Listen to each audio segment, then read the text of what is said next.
শুভ সকাল আমার প্রিয় পরিবার, আশা করি তোমরা যে যেখানে আছো সকলেই ভালো আছো, সুস্থ আছো। আজকের ব্লগটা দিতে একটু দেরি হয়ে গেল, কারণ সকাল থেকে একটু সমস্যায় ছিলাম।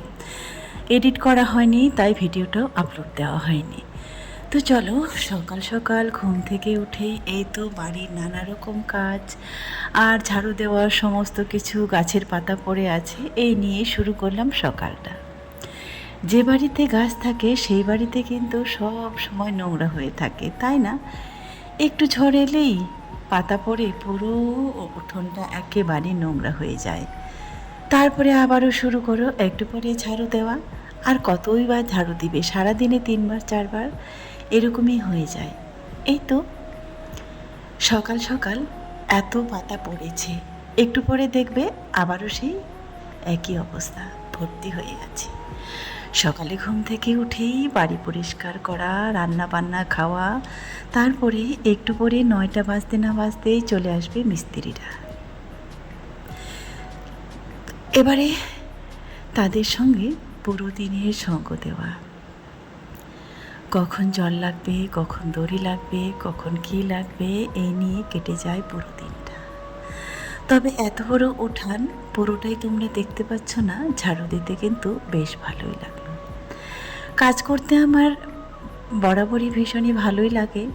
তারপরে এই কাজ করে অভ্যস্ত শহরের এই উপরতলার ফ্ল্যাটে কিন্তু ওইটুকু কাজ করে পোষাতো না। সবসময় চাইতাম কী কাজ করব, কোন কাজ করব। যদিও শহরে ব্যস্ত থাকতাম পড়া নিয়ে, টিউশন নিয়ে, মেয়েদের নিয়ে স্কুলে আনা নেওয়া সমস্ত কিছু দিয়ে, তারপরেও কখন যেন কথাই মনে হচ্ছিল দিনটা কাটছিল না, কখন যেন কাটবে আর একটু কাজ হলে ভালো হতো আর কি। চলো, এই তো ঝাড়ু দেওয়া হয়ে গেল, এই তো কাজ। আকাশের অবস্থা খুব একটা ভালো না, মনে হচ্ছে আজকের সকাল সকালেই বৃষ্টিটা চলে আসবে। চলো একটু চলে এলাম মাঠে। মাঠে এলাম এই কারণে, একটু লঙ্কা নিতে আসলাম। তারপরে মনে হলো একটা যা যাচ্ছে সঙ্গে বলল, আমরা নতুন বাড়ি করেছি, নতুন জায়গা করেছি, তো চলো ওদিক থেকে একটু ঘুরে আসো। এই তো আমাদের বাগানের নিচের দিকে এটা যাচ্ছে, ওখানে ওদের বাড়ির নতুন বাড়ির জায়গাটা দেখতে। আর একটা ভাস্তা হচ্ছে, এই তো বাড়িও করেছে, খুব সুন্দর হয়েছে জায়গাটা। এদিক থেকে আগে মানুষজন খুবই কম যেত। যেহেতু আমি পুরো 10টা বছর বাইরে আছি, তাতে কিন্তু কিছুই বুঝতে পারতাম না কে কোথায় বাড়ি করেছে, কে কোথায় যাচ্ছে। পুরোপুরি আজকে দেখিয়ে এলাম। এই তো দুই যা মিলে যাচ্ছিলাম, যা হবে তবে আমাদের পাড়ার আর কি। তো সে বলল চলো দেখে আসি।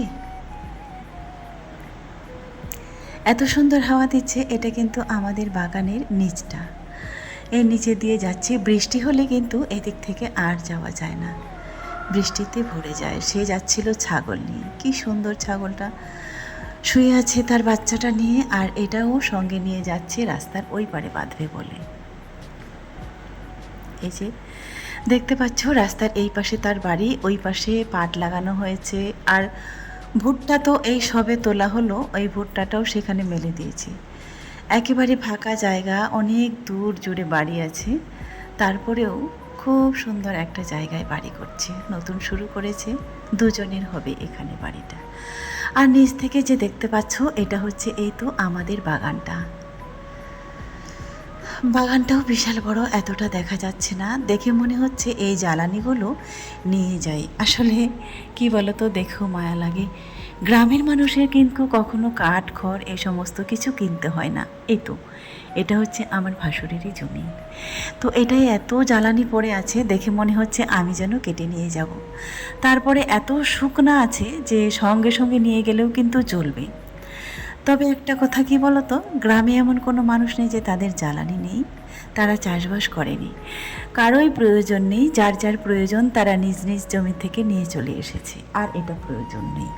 এটা এভাবেই থাকবে। ভুট্টার গাছগুলো বৃষ্টি হলে পরে নেতিয়ে যাবে, তখন জল দিয়ে এর উপরে ট্রাক্টর দিয়ে চাষ দেবে, ব্যাস এই আবর্জনাগুলো আবারও সার হয়ে পরিণত হবে, সেই জমিতে কিন্তু আরও সুন্দর ধান হবে। আমি তো অনেক দিন পর হাঁটছি, যেন আমার হাঁটাটা আগাচ্ছেই না। এই তো চলে এলাম বাড়িতে, তারপরে ভাবছি রান্না করব। লঙ্কা নিয়ে এলাম জমি থেকে তুলে, সেটা আর তোমাদেরকে দেখানো হলো না। তারপর ভাবছি গাছ থেকে সজনা পারবো। যাই হোক, সেটা গেল। তারপরে রিয়া গেল ওর বাবাকে নিয়ে, বলল কলা গাছ কাটতে গেল, কলার কাঁদিটাই পুরোটাই নিয়ে আসতে বললাম। যা তরকারি খাবো খাবো, আর বাকিগুলা যদি পাকে তো পাকবে, না হলে বিক্রি করে দেব। এই পুরো ওই কলা বাগানটা আমাদের, কিন্তু আমরা তো ওই তো বললাম কতদিন বাড়িতে আসিনি, খাইনি, আর খেতেও পারিনি। আর কচু শাকগুলা দেখতে পাচ্ছ কতগুলা।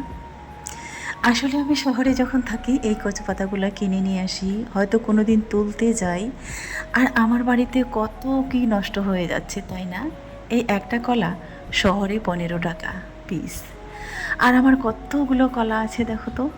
একটা পারলাম, আরও 7 থেকে 8টা মনে হয় আছে, লোকেই খাচ্ছে। যাই হোক, যার যখন মনে হচ্ছে সেটাই খাচ্ছে। তারপরে মনে হলো এই এই যে কলার, এটাকে কি বলে, মচাটা, এটাও কিন্তু শহরে কিনে খাই, এটা এখন কেটে ফেলে দেব। কতগুলো খাবো, তাও একটা নিয়ে যাব ভাবছি, যদি ওটা খেতে পারি। কোনটা খাবো সেটাই তো ডিসাইড করতে পারছি না, মচাটা খাবো না কলা খাবো। কলার মচাটাও শহরে কিনতে গেলে এটাও 40 থেকে 50 টাকা নেয়, আর কাঁচকলাগুলো তো 10 টাকা পিস, 15 টাকা পিস সময় মতো হয়।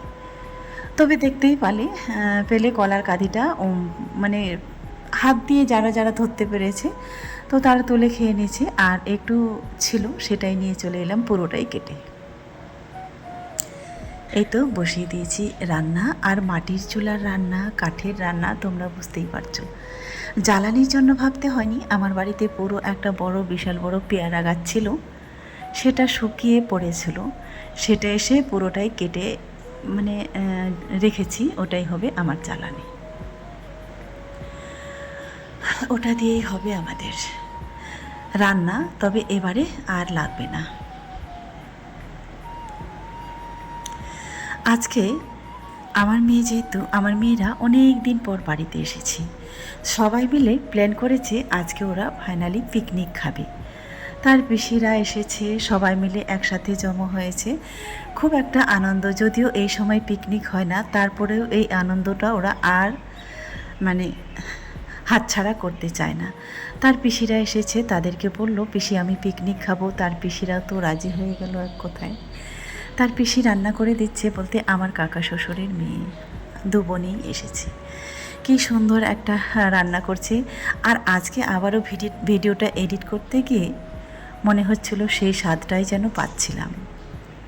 আমি তো যাইনি, আমি খেয়ে দিয়ে শুয়ে গেছিলাম, সারাদিনে ক্লান্ত আছি। তারাই রান্না বান্না করে মোটামুটি হতে হতে বেজে গেছিলো 9:30 10টা পর্যন্ত, 10টা বেজে গিয়েছিল। এই মাটির চুলায়, এই উঠানটায়, উঠান তো না, আমাদের এটা বাড়ির বাইরেটা, যেখানে হচ্ছে সবাই মিলে আমরা আড্ডা দিই। আগে ধান ঝাড়া হতো, এখন ধান ঝাড়া হয় না। আমাদের তো 51বর্তী পরিবার, অনেক বড়, বিশাল বড় একটা ফ্যামিলি। সবাই মিলে ওই জায়গাটায় বসা হয়, গল্প করা হয়, গুজব করা হয়। বিশেষ করে আমার ননদগুলো যখন সবাই যে যার মতো করে বিয়ে হয়ে গেছে, সেই আনন্দটা কিন্তু এখন আর উপভোগ করা হয় না। আর এই দুজনের সাথে আমার তাদের বিয়ের পরে প্রথম দেখা হলো, কারণ আমিও তো যাইনি, তাই না? তো তাই মোটামুটি সেই আনন্দটাই হয়েছিল। চলো, এরপরে আরও ভিডিও আসবে।